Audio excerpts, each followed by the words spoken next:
Hey guys, welcome back to another What's for Dinner video. It has been a while since I've been cooking because we were away last week, and when we came back we picked up some pizza on our way home, had the leftovers the next day, then my husband had somewhere to go to, so I just kind of was on my own for dinner. I actually should have shared that. I made doctored up some boxed mac and cheese and it was really good. But anyways, after all of that, we are ready for some healthy food. We've eaten a lot of yummy stuff. We were away, but we always try to eat all of our favorite stuff when we go back home. And anyways, I also had the challenge, we were under a water boil advisory for the last couple of days. It just got lifted just a little bit ago. So I'm gonna still stick with what I had planned for dinner, but I was trying to keep things simple because I had to boil water to prepare food and all of that. Anyways, we're gonna have some just chicken salads, but I wanted to share with you how we're preparing the chicken, so let's do that. We're gonna start by preheating the oven to 400 degrees. I went grocery shopping today and I haven't got everything put away yet, so I've kind of got stuff everywhere, and I've got some water that I was preparing so that I could wash the produce for tonight. I boiled some. This was it cooled, and then I boiled more so I could rinse the produce. I was waiting for that to cool, and in the meantime, the water boiling advisory has been lifted, but anyways, I've got stuff everywhere. So we're just gonna work right here and prepare our chicken for the oven. I'm gonna start by greasing my pan. That's probably pretty basic. We are going to be using some chicken that is already frozen, and you can cook it from frozen. I've done it before. Let me show you. So I have this big bag from Aldi. They always have it, but this is an extra big bag. It's an 8-pound bag for, I think it was like 20 bucks, but it's very, very handy to have when you don't always have a plan. And boneless, skinless chicken breasts do cook well from frozen. I don't think bone and meat does the same, but I guess I can't say for certain. So let me just pick out a couple of these. I'm gonna keep the seasonings pretty simple here. I'm not sure if my husband's gonna want barbecue or buffalo. I'm guessing buffalo, but we'll just season it up with some sauce at the end. But I'm just gonna do some salt, garlic powder, and onion powder. I just washed my hands, and so there is water dripping in the sink. I need to clean out my sink. I have all the dishes that I needed to hand wash. I've just been waiting so that I didn't have to boil water to wash dishes. I did run my dishwasher because I felt like that gets hot enough that's just as good. Anyways, I'm just gonna wait for my oven to come up to temperature. All right, I'm squatting down here in a really weird angle, but I think the key for cooking the frozen chicken is a higher temp in a shorter amount of time. You just have to monitor it. So once it gets cooked enough that I can stick a meat thermometer in there, I have one that I can use while it's in the oven, and it's got a cord, and the temperature gauge sits outside of the oven. So that's what I'm going to do, just to keep an eye on it. But you can also put some Italian dressing or a marinade in there as well. But I'm just gonna do the seasoning. We'll probably just chop them up with buffalo sauce or barbecue sauce and put them on salads. So as soon as the oven comes up to temperature, I'm gonna pop this in, probably about 40 minutes, but we'll see. And then while that's going, I'm gonna go ahead and wash my produce. I'll probably use this boiled water because I already went through the trouble of it. So anyways, easy peasy dinner tonight. All right, Jesse cut up the chicken. We're just mixing it with some hot sauce. We're both gonna go for buffalo chicken salads. Got our salads over here. We always use bigger bowls so that it's easier to mix it around. So we just put some Frank's on the chicken. I would have put ranch dressing. I don't like the store-bought stuff because it tastes too mayonnaisey to me. And I was gonna make it, but then I realized I was out of my ranch seasoning and I would have had to make that too. So I just put a little bit of Italian dressing on it. Jesse put some blue cheese and some extra hot sauce. And that is our dinner for tonight. Looking forward to a more healthy, balanced dinner because it's been a while. Tonight for dinner, we're having classic quiche. We haven't had that for dinner in a while, but it's super good and very easy.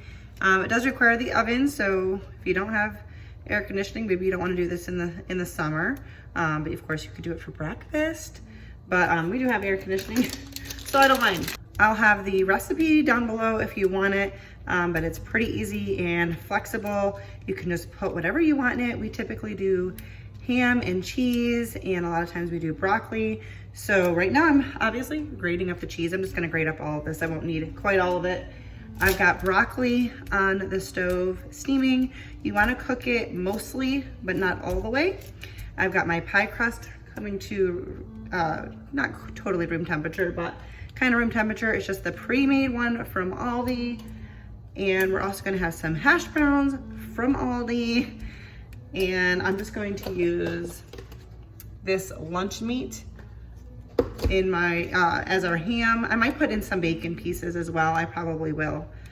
So let me get the rest of this. I'm just gonna get it all prepared. The cheese shredded, the ham chopped up, the broccoli. I'll cook it almost till done and then stop it. And then I'll chop that up a little bit too.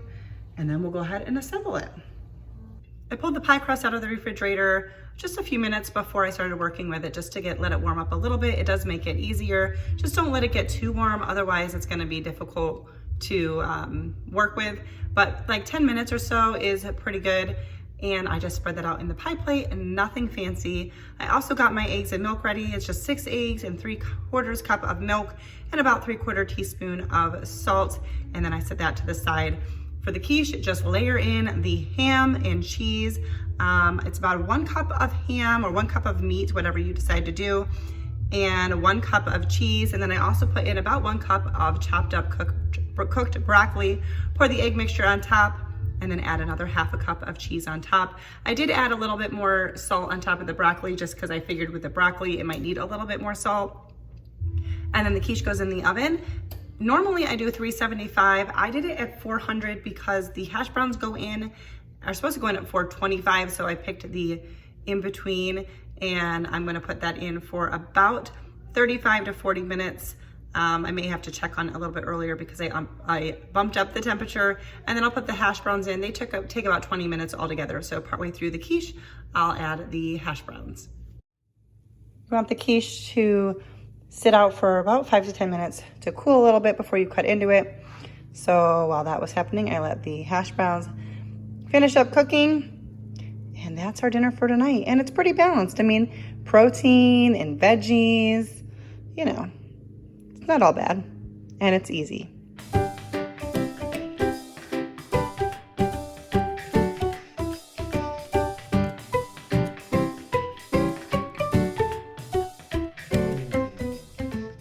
All right, guys, so tonight for dinner, we landed on something taco-y and then decided to do pan-fried burritos. I've done these many times, but there's lots of different ways you can do them.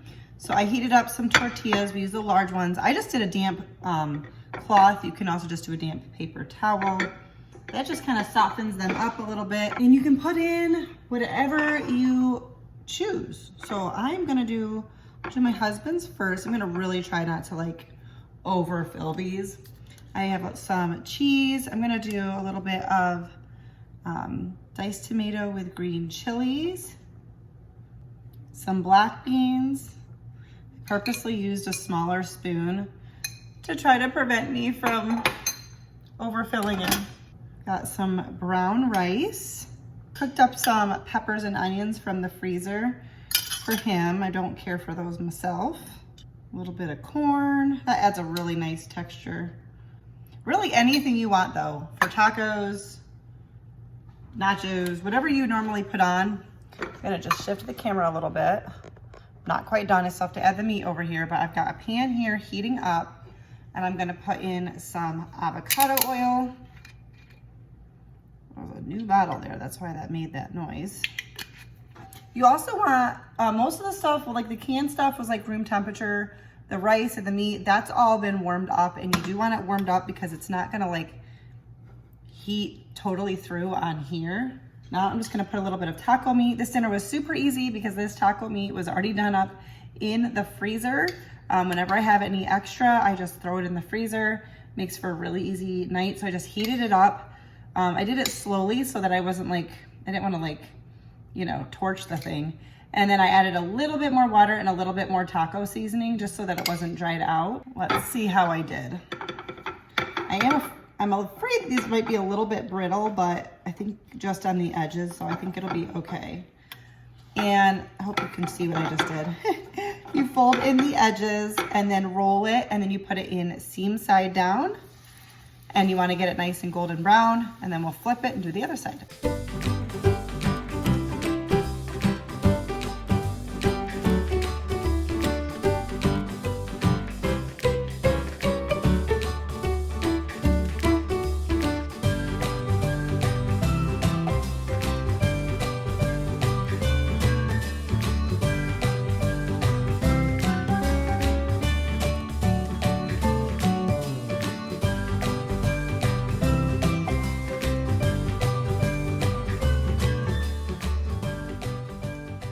They fry up pretty quick. I did mine the same. I think it's like, except for the peppers and onions. Served on the side with some lettuce and tomato, some sour cream. I put a little taco seasoning on top of mine. And we'll just kind of like eat that with the burrito as we go. And it's same ingredients as a taco, but yet tastes totally different. Don't know how, don't know why, but it does. And it's really good and very quick to put together. Tonight's dinner is going to be a really easy sheet pan meal, or mostly sheet pan meal. You can make it all the way if you want. But I realized from the start that I needed to make some more of my homemade ranch seasoning mix, so I decided I would just share that recipe with you. I have shared it quite a few times, but figured I'd share it again. This is the cultured buttermilk that I use. When you buy it, it is in the dried like baking aisle, but once you open this, you're gonna wanna refrigerate it. Starting with a half a cup of the dried buttermilk. I'm using an 1/8 cup measuring cup because it's a lot easier to pour this into the jar. I'm adding in 1 tablespoon of parsley, and then 1 teaspoon each of salt, dried dill weed, onion powder, minced onion, and garlic powder. You also can add in 1/4 teaspoon of ground pepper if you like, but I always omit that because I'm not a huge pepper fan. I like to make mine in a jar so I can just put the lid on it, shake it up, store it in the refrigerator, and I think 2 to 3 tablespoons is about equivalent to 1 ranch packet. Now that I have this done, we can go ahead and get started with tonight's recipe. I've got some little yellow potatoes. I'm just gonna cut them up into small pieces. If you're using the actual like baby potatoes, you may only have to cut them in half, but I'm gonna just chop them up into fairly even bite-sized pieces.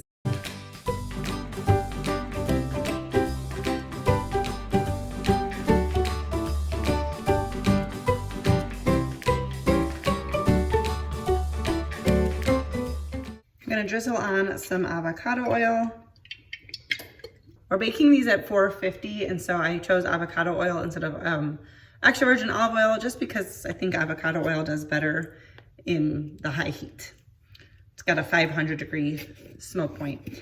And now I'm just sprinkling on some ranch seasoning. I'm not, oven's ready.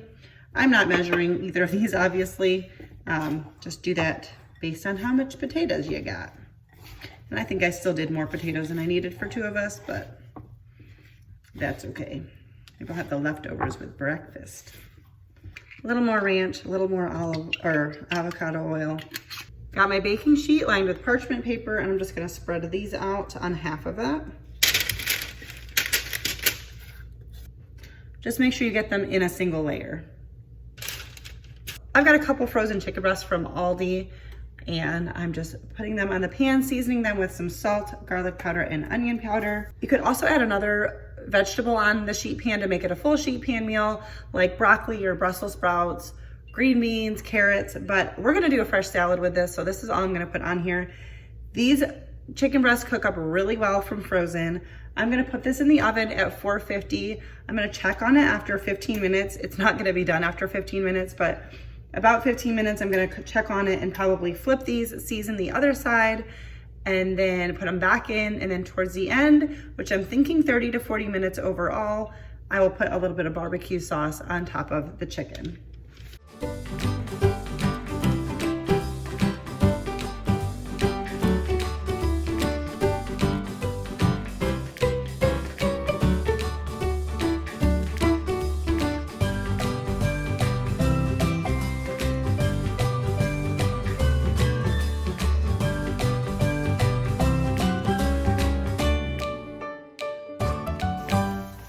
it's looking good, it's smelling good.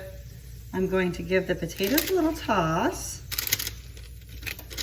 I'm trimming off the extra parchment paper because it's getting crispy, especially with the oven this high. I actually usually do that ahead of time. I just didn't this time. I got the chicken breast flipped over, and now we're just going to season the other side. We're gonna do the same: salt, pepper, onion powder, and garlic powder. Now we'll put this back in for another 15 minutes. All right, so after a total of 30 minutes, I just put a meat thermometer in, and it took an extra, I don't know, maybe 5 minutes. We've got the broiler turned on. We don't mind the potatoes getting a little extra crispy, so we're just gonna add a little bit of barbecue sauce